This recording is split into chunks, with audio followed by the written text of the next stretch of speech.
अध्याय 10 दिमाग के घोड़े दौड़ाओ। हर समाज के भीतर एक इतना सशक्त मौका छिपा होता है कि वह समस्या को बौना साबित कर देता है।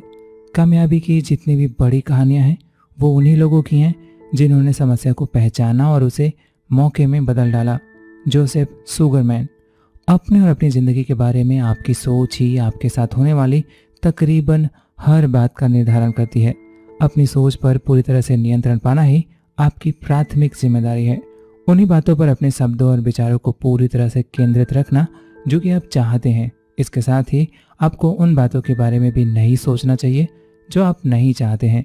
यह आसान सा फार्मूला स्वास्थ्य, खुशी और निजी समृद्धि के लिहाज से काफ़ी महत्वपूर्ण है। यह अध्याय संभावनाओं पर विचार पर ही आधारित है।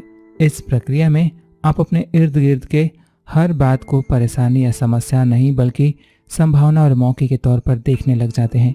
आपका लक्ष्य इसी तरह से सोचने की आदत को डाल लेना है और अन्य सभी आदतों की तरह इसे भी सीखा जा सकता है। आप इसे लगातार दोहराकर विकसित कर सकते हैं।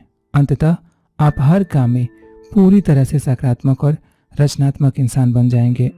सकारात्मक नजरिया।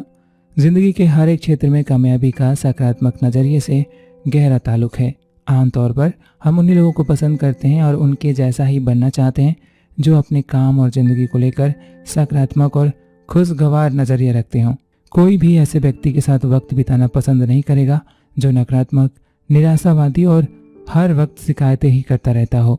दुर्भाग्य से दूसरों की आलोचना और शिकायत करने में उलझना बहुत ही आसान है। चाहे रेडियो हो, टीवी हो, अखबार हो या फिर कोई मैगजीन या किसी व्यक्ति के साथ रोज़मर्रा की बातें, हम पर लगातार नकारात्मक जानकारी की बौछार होती रहती है। खुद को घेर लेने वाली ऐसी नकारात्मकता से बाहर आना कोई आसान बात नहीं है। फिर भी अगर आप अपने उत्साह को बनाए रखकर अपने दिमाग को साफ और सकारात्मक रखना चाहते हैं तो आपको ऐसी बातों से हर हाल में उबरना ही होगा। तनाव पर रचनात्मकता से सामना करें। एक सकारात्मक नज़रिए को तनाव पर रचनात्मक प्रतिक्रिया भी कहा जा सकता है।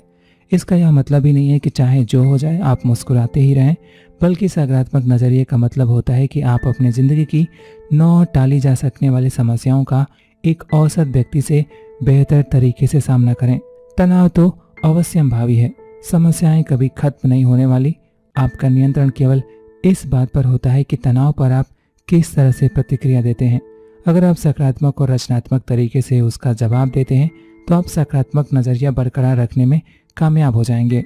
जब आपका दिमाग शांत और साफ होता है तो आप और ज़्यादा रचनात्मक और सजग होंगे।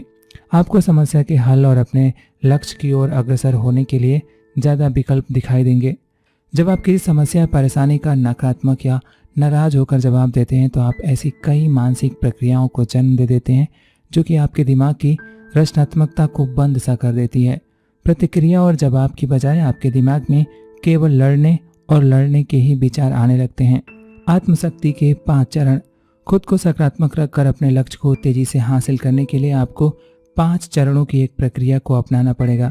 यह 5 चरण की प्रक्रिया आपकी सोच को पूरी तरह से बदलने की सबसे बेहतरीन तकनीकों का मिश्रण है। जिंदगी में आपको संभावनाओं के बारे में बेहद प्रभावी सकारात्मक विचारक बनने के लिए अनिवार्य सारे सिद्धांतों का निचोड़ इसमें मौजूद है। ये 5 चरण हैं। पहला, आदर्श बनाना। दूसरा, शब्दों को जामा पहनाना। तीसरा, छवि के बारे में सोचना। चौथा, भावनाओं को जोड़ना। और 5वां, उसे साकार करना। आइए मैं आपको इन्हें पहले एक एक करके और फिर सबको मिलाकर समझाने का प्रयास करता हूँ।